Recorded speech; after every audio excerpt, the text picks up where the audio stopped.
he was in his garden one day. He was 82 years old. He was retired, long Right. retired from his winery. My grandmother called him in. He said, you've got a reporter on the phone. So he takes the call, and it's managing editor of Wine and Spirits magazine. And he goes, they hosted another Judgement of Paris reenactment. And once again, a California wine won. And my grandfather was like, wow, that's amazing. Why are you telling me? He goes, well, this time it wasn't a wine from Napa Valley, but it was a wine from Santa Clara Valley. It was your 1970 Gemello Cabernet. And he was like, oh my God, that's amazing. Hello and welcome to Bookclub with the Italian Wine Podcast. I'm your host, Richard Hough, and I'm delighted that you're joining us as we get between the vines with some of the best wine writing out there. So sit back, pour yourself a glass, and enjoy the show with the Italian Wine Podcast. This month, our guest is the Californian-based writer, Kevin Ferguson. Kevin has got a really interesting story to tell us. Kevin, welcome to the show. How are you? I'm doing great. Thanks a lot for inviting me. It's a pleasure. So the 24th of May marks the 50th anniversary of the Judgement of Paris. For maybe our younger listeners, could you just give us a little introduction to that? What was the Judgement of Paris? And what was its immediate impact on the Californian wine scene? Yeah, absolutely. So the Judgement of Paris was the famous blind tasting that put California wines on the international map when 9 French judges blindly picked 2 California wines over their elite French wines. And it was really significant because California's wine industry was still reeling from the effects of Prohibition. A massive upset, really, on the international stage. Nobody's really expecting Californian wine to be able to compete with the finest French chateaus. So it's difficult, really, I guess, to overstate the impact of that judgment. Right. When the news broke that when California won that tasting, there was just this massive demand for California wines. Wow. Okay. There's a lot I want to drill into there, not least the impact of Prohibition on the wine sector and the kind of ramifications of the judgment itself. But before we do that, I want to go back really to the very, very beginning of this story for you and your family, because you do have some quite remarkable family connections with this whole story. So first, let me ask you, this character, John Gemello, who you write about in your blog and who you're writing a book about, who was he? Where was he from? And how did he end up in California, of all places? Right. So John Gemello was my great-grandfather, and he was born in Piedmont in 1882. He had been born Giovanni then. Yeah, Giovanni Gemello, but when he came over here, they called him John. He anglicized his name, I guess. Right. Yeah. Okay. And he was a jack of all trades at the age of 13. He was learning to prune a vineyard. He was also running a team of oxen. In his early 20s, he got a job at Martini and Rossi, sparkling vineyards, sparkling wine. And then in the evenings, he would tend to his own vineyard. And he had friends in California who they were from Italy, who immigrated to California. And they would write him letters telling him that there was much better opportunity in California. He was getting frustrated around 1910, 1911, that several years in a row, 3 out of 4 years, the harsh winters would wipe out his crops, and he had to start all over. And his friends in California would write him letters telling them, you're making 10 cents a day. In Italy, we're making $1 a day.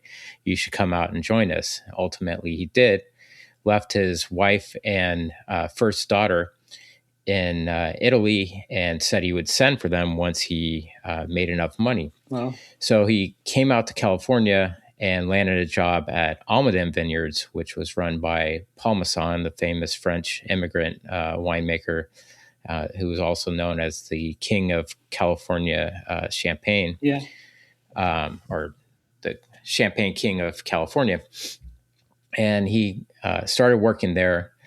And one day after completing a big project, he went to go blow off steam at a popular Italian watering hole called the Costa Hotel. And he happens to bump into somebody he knew from Piedmont, and it was a guy named Giovanni Beltramo. Now, Giovanni Beltramo is a pretty well-known name on the San Francisco Peninsula. For 132 years, the Beltramo Wine and Spirits liquor store was a popular place to buy your wines and beers and so forth. And he was the patriarch of that lineage. But he had 5 generations of Beltramos that ran that liquor store. But he came in 1880, and in 1912, he bumps into my great-grandfather, and he goes, "Gemello, I didn't know you were here." And he goes, "Where's your wife and daughter?" And he goes, "Well, I had to leave them behind. I'm trying to make some money, and when I have some money, I'm going to send for them." Well, that story really struck a chord with Beltramo, because he also left his wife in Italy and had to send for her when he had money.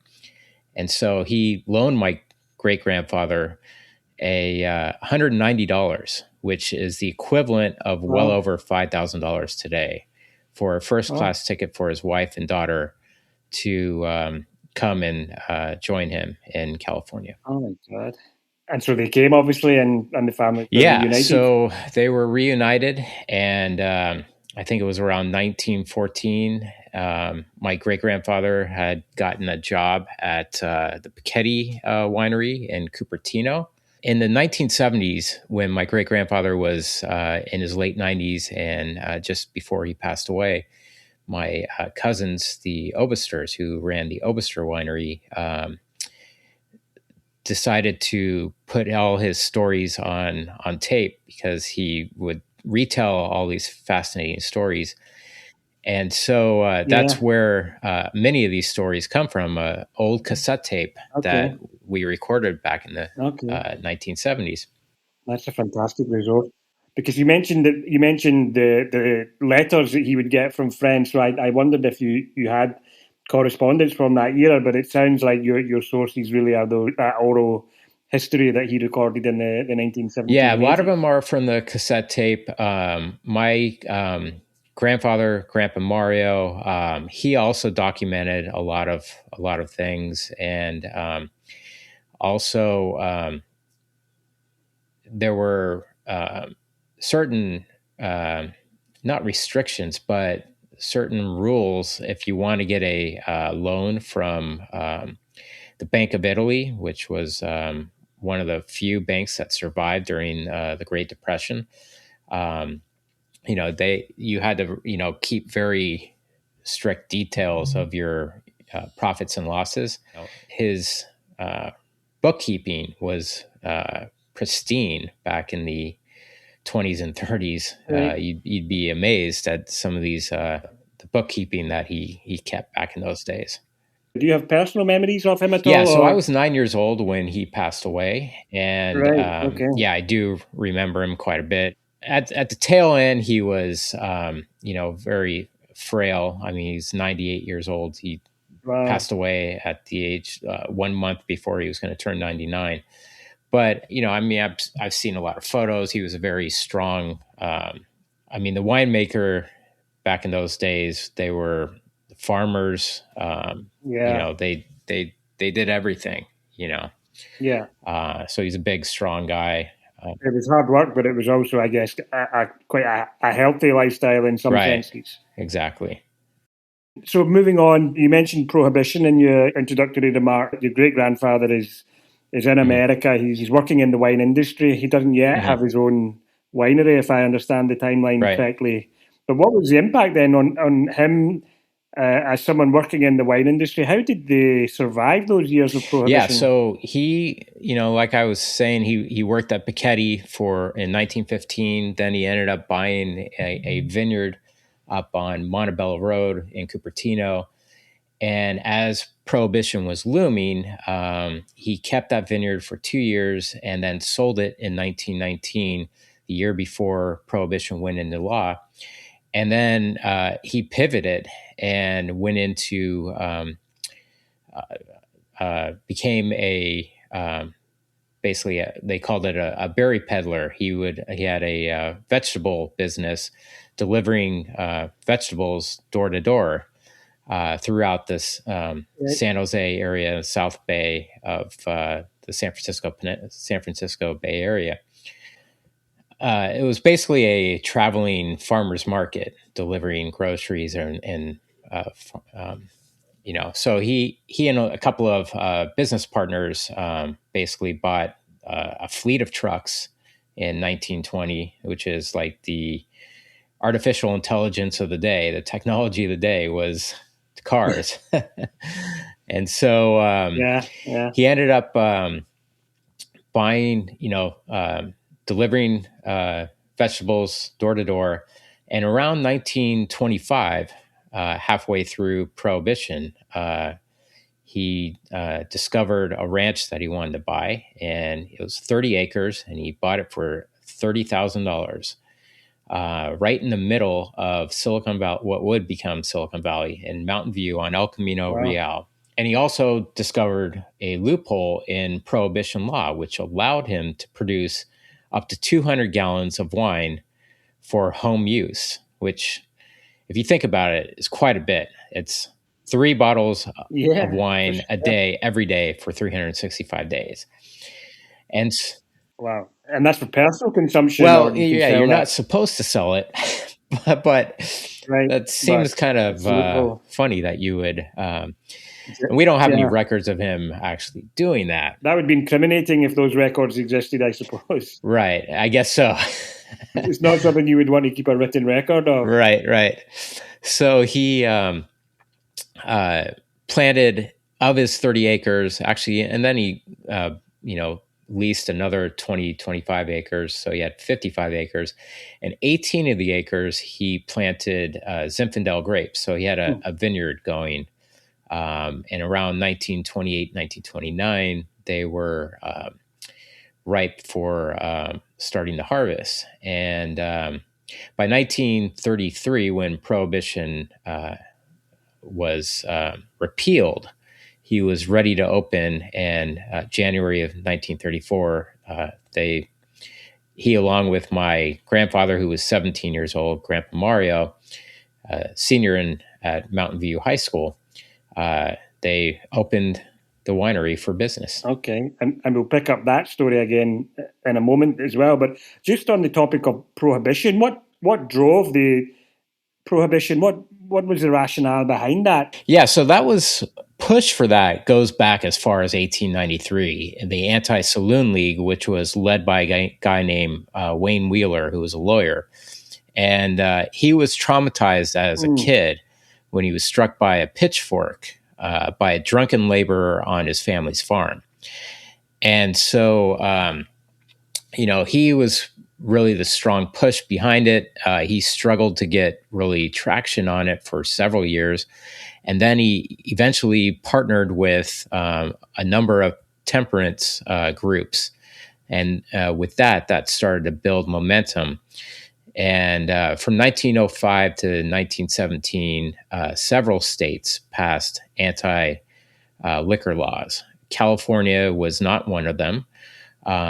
They had 4 ballot initiatives, and all of them failed. And many people didn't think that it would become federalized because of the liquor sales tax. And that's what led to, in 1916, the 16th Amendment, which was federal income tax. We had no federal income tax up until this moment. And he was a strong push for federal income tax so that if we start getting federal income tax, then that would wipe out or eliminate the need for alcohol tax. And then that's kind of what helped move in that direction towards prohibition becoming law. And we're beginning to see signs of what's been called neo-prohibitionism, certainly in America, but it's beginning also in the European Union as well. Some moves to increase regulation, etc., on alcohol. Do you think it could happen again? Is there any kind of momentum building in the United States? Yeah, as it stands right now, I mean, I see articles about it. It seems like it's kind of in the early stages. If it's, I would say no at this time, but stranger things have happened. So you left us there with your grandfather, Mario? So Mario's my grandfather, and my great-grandfather was John. And so they've just launched the Gemello Winery. We're in 1934. Prohibition has just ended. Right. Tell us a bit about those early years of the winery. Yes. And your grandfather's involvement as a young man. Right. So in 1934, they produced about 3,800 gallons of wine. And they continued to, more than half of their revenues still came from farming. And then in 1935, I think they went up to about 5,600 gallons of wine. And they still continued to farm up until 1937. And in terms of quality, what are we talking about here? I understand they were initially just selling, jugs and carafes from the. Yeah, that was very popular. So they would produce wines in demijohns, 5 to 10 gallon demijohns, and that was pretty common for probably another 10 to 20 years. And maybe you can, maybe you have insight into this, but I believe that they perhaps learned that was that common in Italy? Yeah, I would guess so. Yeah, I mean, the focus would have been on selling locally to direct to consumers. Right. Less focus on quality. Right. And selling in bulk. People would buy the same. They would buy demijohns or bulk wine to see them through the winter or whatever. Right. But then the focus, I guess, there's a shift towards better quality. So tell us about that transition from selling these gallon jugs of Zinfandel to the award-winning Cabernet Sauvignon in the 1960s. Right. So in the 50s, my grandfather, he had 3 liquor licenses. He had a license for his winery. He had one for his retail shop, his liquor store. It became too much for him to bear. And in 1956, he ended up taking on a business partner, Luis Sarto, and his brother, Boise, was also closely associated because he was worked in advertising, and he's the one who came up with the Gemello logo, which was a pretty popular wine logo. It had a diamond with GW in the middle of the diamond. And then underneath it, the tagline, since it said GW for, you would think Gemello wine, but the tagline said GW means good wine. And so in 1960, that's when they released that he started making cork finish and wines with cork finish and released that logo. And then, of course, comes the Judgement of Paris. That's the following decade, 1976. The Gemello Winery wasn't involved in that tasting. No, it was not. Right. The wines that were involved, the Californian wines, how were they selected? Which wines were involved? And then perhaps talk us through some of the personalities. Obviously, Stephen Spurrier was the driving force behind that. Right. What inspired him to put on this international tasting? Right. So Stephen Spurrier was a British wine merchant who owned a Paris wine shop called the Casa Madeleine. And it is kind of funny that a British wine merchant would host a blind tasting in honor of America's independence, the bicentennial. Absolutely. And how that came about is pretty funny. So he actually, being a British wine merchant, you would think that he wouldn't, come up with that idea. But he actually had a business partner named Patricia Gallagher, who was actually from America. She was from Delaware. And she went on a vacation in California and went to a number of wineries and came back and said, we've got to do a California tasting. The wine shop was located near many of the foreign embassies in Paris. And so they often did do foreign tastings for these embassies. Yeah. And but California wasn't really on the radar, although they had been hearing things about California wines. And so when Patricia Gallagher came back, she said, "We've got to do a California tasting." And he said, "I'm not against it, but we need a raison d'etre. We need a reason to do it. We need a marketing angle." And she said, "Well, that's a no-brainer. We got to do it for the American independence." And she goes, "It's a big deal." And he goes, "Is it? We never celebrated in England having lost the war." Yeah. So, but Spurrier was not somebody to shy away from a marketing opportunity, and so he went along with it. And then, so that's how it came about. Yeah, and then thanks to this journalist, George Tabor, we have an insight into what actually happened that day. He was largely responsible, I guess, for breaking the story across the world. And it's such a fantastic book as well. If anyone's interested in taking a deep dive into the Judgement of Paris, then that's a great place to start. Right. So, yeah, it almost got no coverage whatsoever. So Spurrier was trying to get the French media to cover it. He reached out to Le Monde, Le Figaro, L'Express, and probably a few other media outlets, and they all universally rejected, figuring if France was going to win, then there's no story. And so, but George Tabor, he was familiar with the wine shop because he had taken a wine course at the wine school next door that Patricia Gallagher ran. And George Tabor, he was also a little skeptical, but the event was held on probably the ideal day to host it. So Time magazine went to print on Fridays, and the event was held on a Monday. So it was the slowest news day of the week. And if nothing came out of the event, then it was not a big loss to George Tabor. So he agreed to come and didn't think anything was going to come out of it. And then it was about halfway through the white wine tasting, he started to realize that maybe something was brewing.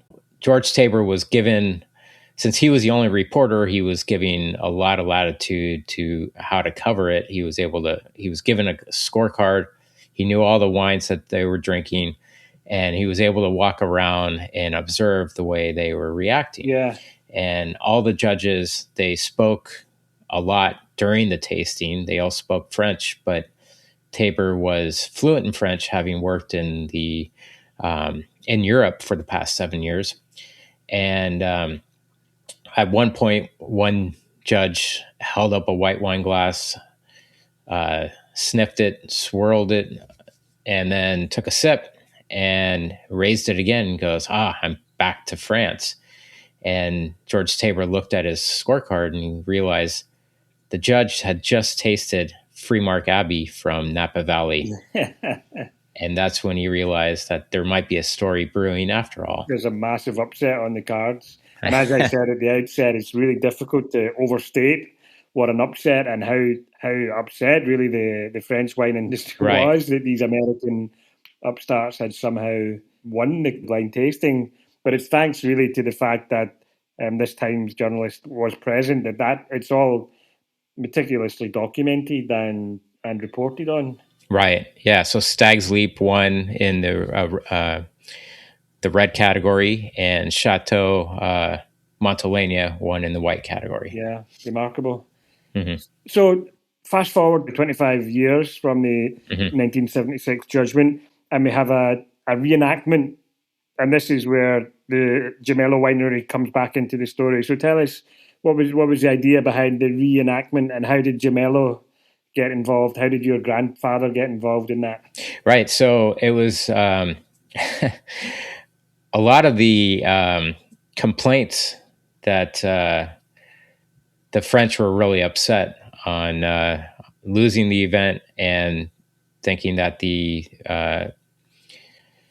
not that it was rigged, but it was just wasn't done properly. And there was a European correspondent for Wine Enthusiast magazine. His name was Mark Golodetz. So Mark Golodetz, every time he went to the Bordeaux region, he would get complaints thrown at him saying that, the Judgement of Paris was not done right. They picked the wrong wines. And that's when he decided to stage a rematch for the 25th anniversary. So in late 2001 or early 2002, he assembled a number of wine writers, wine collectors, and winemakers for a blind tasting in New York. And he decided he was only going to pick the top wines from each region. And Gemello was actually not supposed to be in the tasting. He was boxing up his wines in his cellar, and he ended up picking out a bottle of Mondavi Reserve, and he broke the bottle, and he needed a replacement. And he had been drinking Gemello for a while as his house wine. A friend of his who was a wine importer had turned him on to Gemello, and he was just curious how it would do up against all these heavyweights. And so he put the Gemello wine into the tasting, and lo and behold, it not only won the tasting, it nearly swept the tasting. Incredible. 14 out of 16 judges selected Gemello wine as the top wine, and the two judges that didn't pick it as number one picked it as the second top wine. That's incredible. Yeah. And again, we're talking here about the most prestigious chateaus in France and the emerging wineries, these fantastic, now legendary wineries in Napa Valley in California as well. So the competition is absolutely some of the greatest wines in the world. And there's your grandfather comes out on top. What was his reaction to this? So he was blown away. He didn't even know that his wine was in it. He happened to be in his... he was in his garden one day. He was 82 years old. He was long retired from his winery. My grandmother called him in. He said, you've got a reporter on the phone. So he takes the call, and it's managing editor of Wine and Spirits magazine. And he goes, they hosted another Judgement of Paris reenactment. And once again, a California wine won. And my grandfather was like, wow, that's amazing. Why are you telling me? He goes, well, this time it wasn't a wine from Napa Valley, but it was a wine from Santa Clara Valley. It was your 1970 Gemello Cabernet. He was like, oh my God, that's amazing. And he was battling cancer at the time. And, he survived another 3 years. He probably retold that story about 50 times before he passed away. Fantastic. So he retired, I think, in 1982. What happened to the family winery in his retirement? Is that passed on to the next generation? What's the story there? Right. So in 82, he sold the winery to my cousins, Sandy and Paul Obister, who had their own winery, the Obister Winery.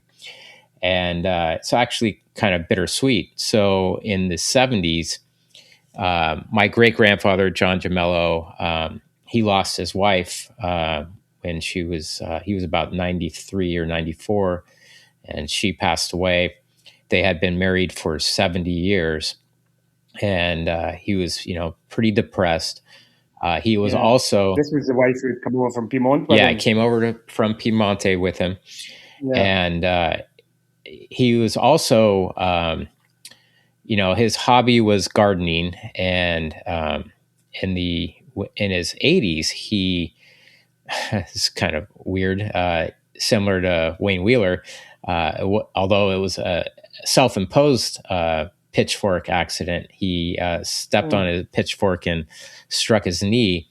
And over time, that injury got worse and worse. So it was hard for him to, do any of his gardening. And so he was very depressed. And Sandy and Paul were often trying to come up with ways to inspire him, and said, one day they just said, why don't you show us how to make a barrel of wine? And he thought about it and he goes, oh, that's interesting. And a couple of months go by, and then Paul proposed it again. And he goes, yeah, okay, let's do it. And so he goes, first you get a ton of grapes. And Paul goes, no, we just want to make a barrel. So, we don't need a ton. He goes, well, I only know one way to do it. Right. He goes, that's okay. I know how to divide by 2. So just tell me your recipe. So for 2 years in a row, they made homemade wine in their Palo Alto garage. And then the third year, they went out looking for a property to start their own winery. And they bought an old barn in Half Moon Bay. And I think in 1977 or 78, they opened Obister Winery. And then, 4 years later, when my grandfather retired, they took over, they bought basically the trademark, and my grandfather taught him his recipe for Cabernet and Zinfandel and other red wines. Okay. Your grandfather, he certainly sounds like this larger than life character and personality. Right. And I know you had a very close and warm relationship that comes through from the various articles I've read that you've written about your relationship with him. I understand you relocated from Las Vegas. You were a journalist in Las Vegas, so you could be closer to him as he entered the final stages in his life. So tell us about this 89th birthday party. This was a really touching moment, a kind of bittersweet moment in your life and within your relationship with your grandfather. Yeah. Actually, before we get to the 89th birthday in 2005, we should probably touch on, when I moved back in 2002. I started to meet with him on a weekly basis. We met oftentimes on Sundays to go over these cassette tapes that my great-grandfather had left behind. And so, I would document these tapes. We would listen to the tapes. My great-grandfather had a heavy Italian accent. And so my Grandpa Mario would stop the tape occasionally and translate what we had heard on the cassette tape. And so one of the stories, one of my favorite stories, was a story about him talking about getting the job at Piketty Winery in 1915, and the reason and how he ended up renting a house next to the Piketty Winery. And he needed a bigger house because his wife and daughter were coming from Italy. And so the Pikettys had a house just off of the property, and it was vacant. And the reason why it was vacant was because the guy who was going to rent it had got spooked by all the poison oak that was on the property. And my great-grandfather said, well, I have no problem with poison oak. I'll rent it. And as we're listening to this tape, my Grandpa Mario stops the tape and he goes, all those details are immaterial. I don't think you have to put that down. Just put that they moved in on New Year's Eve, 1915. And I also agreed that they were probably trivial details. So we continued listening to the tape, and then he stopped it again. He goes, he also said it rained for 4 days after they moved in, but I don't think you have to put that either. And I thought about it and I thought, you know what? Actually, now that you say that, I think these details are important. And he goes, what do you mean? I go, well, think about it. He'd been away from his wife for a year. They move in together on New Year's Eve, 1915. Yeah. It rains for 4 days. 8 months and 27 days later, you were born. Do the maths. And so, yeah, the math works out. He was born on September 27th. Right. So that's another story that my grandfather would retell probably about 50 to 100 times before he passed away. Sure. So getting back to the 89th birthday, so we were, he had this house in Los Altos Hills, about 15 minutes away from San Jose. And he had he moved into this house in 1974, 75. And, his big hobby was gardening, similar to his dad.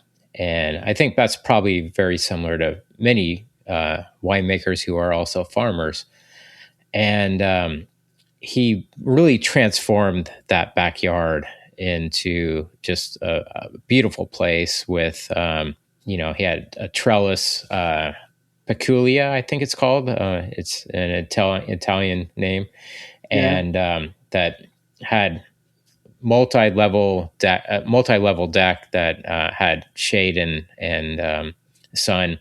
And then just off of the lawn, he had planted a grapevine, which he got from, I think in the 1990s, he got that from the Oberster vineyard up in Mendocino. And he planted this vineyard, and every time around his birthday, we would do the ceremonial cutting of the grapes. And in 2005, for his 89th birthday, that vine was having a really hard time. It was not growing any grapes. And he was, going through chemo, he was having a lot of hard times, and got to a certain point where he had given up on chemo. It wasn't working. And there were moments where he didn't think, or at least the family didn't think, he was going to make it to his 89th birthday. He was rushed to the hospital a couple of times, and then he eventually emerged from the hospital, and he was like, I'm going out with a bang. Let's plan this party. But, he was really troubled by this this vine that wasn't growing any grapes. And at the same time, another dilemma that was developing was he was a really stubborn guy that he didn't want caregivers. And so my grandmother was basically taking care of him, which was really difficult. And so we came up with a kind of a compromise, a volunteer group called Transitions. So we had this guy come in, his name was Rich, who was going to be the volunteer who would come. And basically, they're not really caregivers, but they're just somebody who comes and talks. And it turns out that this guy worked in the wine industry. He took care of a lot of the wealthy homes in Saratoga that had grapevines growing on their property, and then they would eventually, make small batches of homemade wine. And so the guy had heard of Gemello wine, and he was, really excited to meet my grandfather. He was there for, probably, 10, 15 minutes. My grandmother goes upstairs to do some ironing. And then she comes down and realizes that they're gone. And so then all of a sudden she hears this banging on the side of the house. Well, they're in the wine cellar. She goes down there, and there's my grandfather signing a bottle of wine for his new friend that he met 15 minutes ago. Generous to the end. And, you know, that's the kind of guy that my grandfather was. He was very charismatic. He was a great salesman. Loved to, you know, he could become best friends with somebody just moments after meeting them. And that's, you know, he bonded with that guy, Rich, like right away. Yeah. Fantastic legacy as well. The other protagonist of your story, or of your Substack at the moment, and I'll add links to your Substack in our show notes, right, is your grandma, Kay Gemello. And you write very poignantly about your relationship with her and her current battle with dementia. And so you're providing some resources and advice for people who are also coping with elderly or aging relatives. right. So first question, how is Grandma Gemello? Yeah, so she's 104, and 104. she's, you know, she's doing pretty good. I mean, oftentimes when people meet her, they're like, wow, she's amazing. Yeah. She has a walker. You know, she still gets around. Yeah. She can be very stubborn, but she is, you know, it's tough when you're 104. I mean, as we can only imagine, we hope we can make it to that age, but she wants to do a lot of things that are not really easy for her anymore. And that's the, you know, when you lose your independence, I've dealt with that with my dad, who passed away in 2023 at the age of 86. And, you know, when they start losing their independence, and you're like, well, let me just reach up and grab that for you. You know, you have to stand on a step stool or something. Yeah. And she's like, no, I can do it. And it's like, no, that's the last thing we want to see you do. So those things are, you know, pretty tough. But the crazy thing about her longevity is we never really thought that she was going to make this far, because she had been married to my grandfather for 64 years. They met in grade school. Yeah. And when my grandfather passed away, she was so tied to him that we expected her to fall into that common category of where broken heart syndrome, where somebody who has been with somebody for so long, when they pass away, usually the other spouse passes away within 18 months. But oftentimes that's because of a shock, of like a heart attack or a stroke, something that wasn't anticipated. But, you know, in some of the research that I've done, turns out she's in a different category. It's known as anticipatory grief, as opposed to the broken heart syndrome, where somebody is dying for several years of cancer or some prolonged disease. Okay. And so she was able to kind of prepare for that moment when she was going to lose him. Yeah. I took care of her, or partially during the pandemic lockdown, and she was often talking about missing my grandfather. And it had been, you know, 15 years by that point.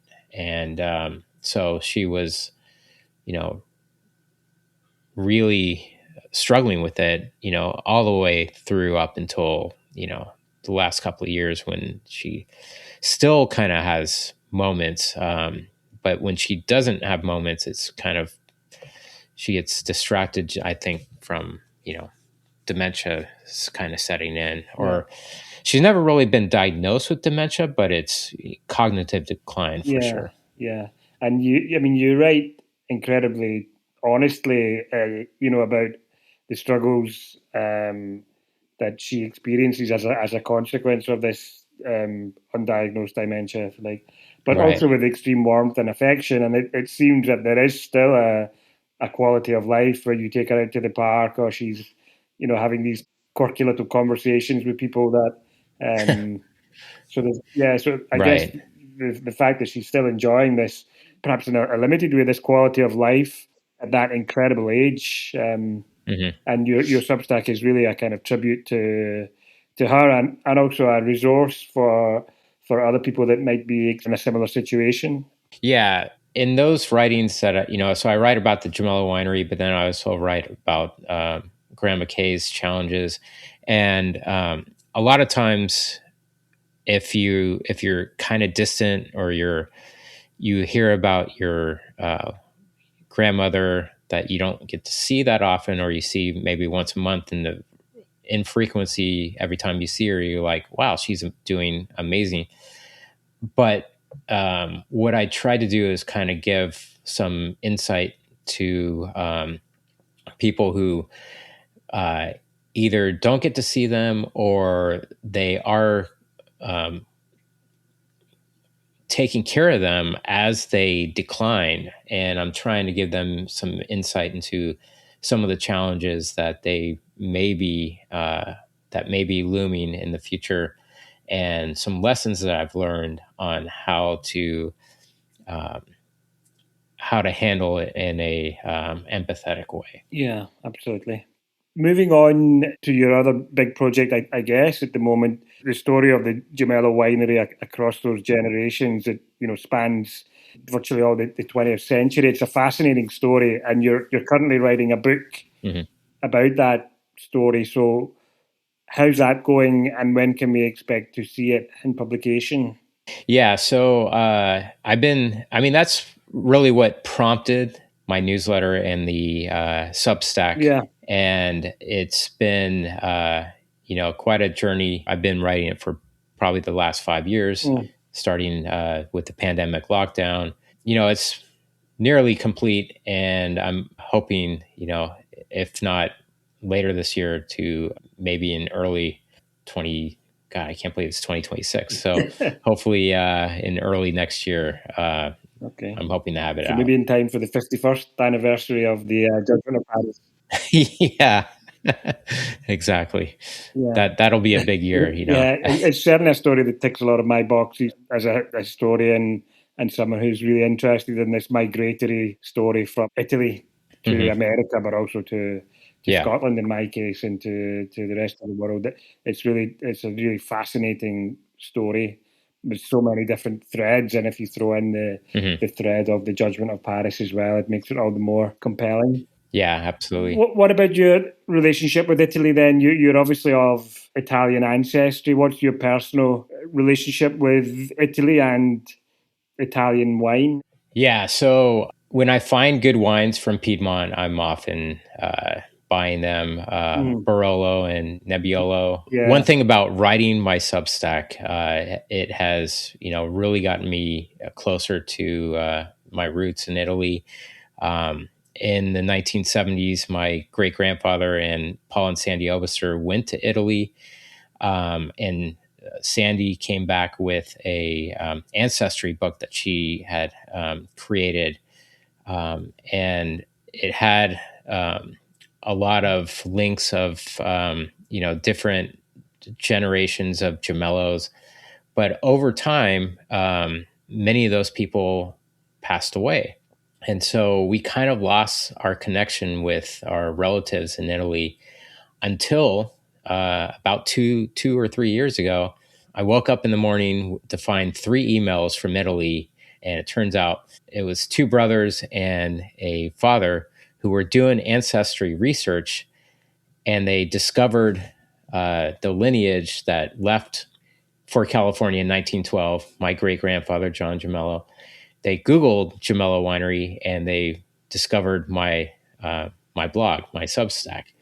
And so we've been in contact with them for the past couple of years. I've been wanting to go to Italy for a long time. I'm hoping maybe later this year or next year I'll be able to make it out there. But I definitely want to go out to Piedmont and meet them. Yeah. Absolutely. The book launch would be the obvious time to no doubt, to do that. I'm sure you would get a lot of interest over there, and we could certainly put you in touch with some winemakers and some ambassadors based in Piemonte who would be able to help you make some connections there. That would be amazing. I would love that. Tell us, we spoke a lot about your Substack. Where can our listeners access your Substack? Where can they follow you and your writing? Yeah, they could subscribe to my Substack at gemello.substack.com. It's also, very easy to find just by Googling Gemello Winery, and usually the links will come right up. Yeah, highly recommended. I took a deep dive into your writing there and preparing for this conversation, and there's a lot of really nice stuff there about longevity, about the history of your family. So yeah, some really good content to delve into for anyone interested in those topics. That's great. I really appreciate it. It's been a lot of fun talking to you, Richard. Great. Is it possible still to get hold of Gemello wine, or is that all long gone? You can find it. I'm guessing it's going to be quite expensive. Wines from the 80s, and I don't know if there's any from the 90s, but oftentimes I see it from the 80s. But every now and then you'll see it on these wine auction sites. Okay, Kevin, thank you very much for being my guest today on Book Club. Absolutely. It's been a real pleasure talking to you and learning more about your family's history and incredible story. Thank you very much. Great. Thank you. Ciao. Thanks for joining us on Book Club with the Italian Wine Podcast. Tune in again next month when we'll get between the vines with another great wine book. Remember, our show notes, including full details of all the books we've discussed today, are available at italianwinepodcast.com or wherever you get your pods.